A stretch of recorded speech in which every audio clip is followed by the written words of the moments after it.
Well, Governor Kemp has appointed 2 committees to recommend what should happen, at least temporarily, to 3 Douglas County elected officials accused of corruption. The 3, including the chairman of the Douglas County Commission, face a bid rigging indictment involving a cleaning contract that went to a political supporter.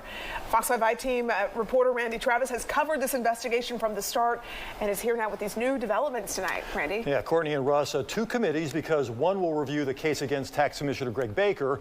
The other will focus on the 2 Douglas County commissioners. Nobody has stepped down, so the committees have 30 days to recommend whether the 3 should be suspended from office. And I would be voting alike all the time.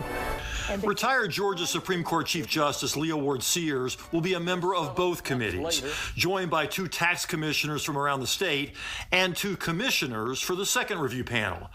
They must decide what to do with these 3 elected officials: Chairman Romona Jackson-Jones, Commissioner Henry Mitchell, and Tax Commissioner Greg Baker, indicted more than 3 weeks ago for allegedly steering a cleaning contract to the company of this man, Anthony Knight, also under indictment. Anthony, Randy Travis with Fox 5 News. Last year, we visited Knight's Douglasville home, covered with campaign signs and bumper stickers for 2 of the elected officials who would later be indicted with him. Did you ever ask any elected officials to help you with that bid? No, I did not. Not even Mr. Mitchell? Nope. Whose sign you have here in front on your... Nope. We received quotes from 3 different firms. One of the other defendants is Bill Peacock, who served as purchasing director when the cleaning contract was approved.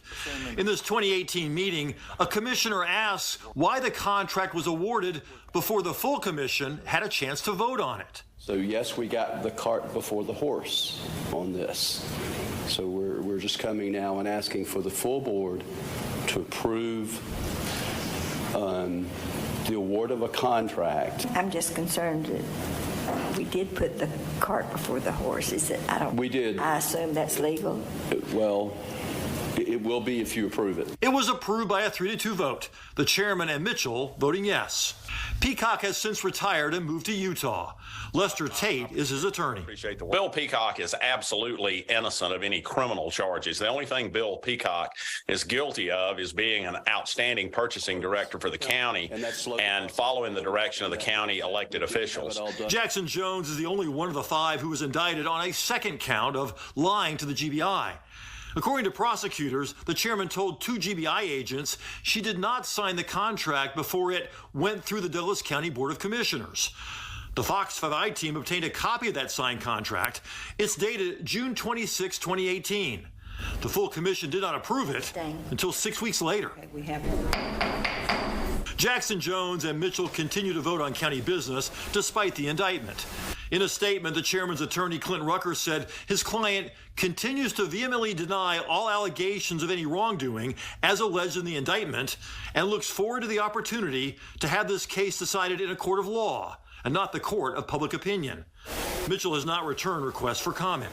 The decision was made to award that contract to SNA Express. As for Peacock, he testified before a special purpose grand jury that originally investigated the cleaning contract, the only one of the 5 to do so. Would he cooperate with authorities if they offered him a deal? Well, I think Bill Peacock is certainly open to doing anything that sheds light on this that does not put him in further jeopardy. Again, the 2 committees must make their recommendations by April 21st. All right, Randy, thanks.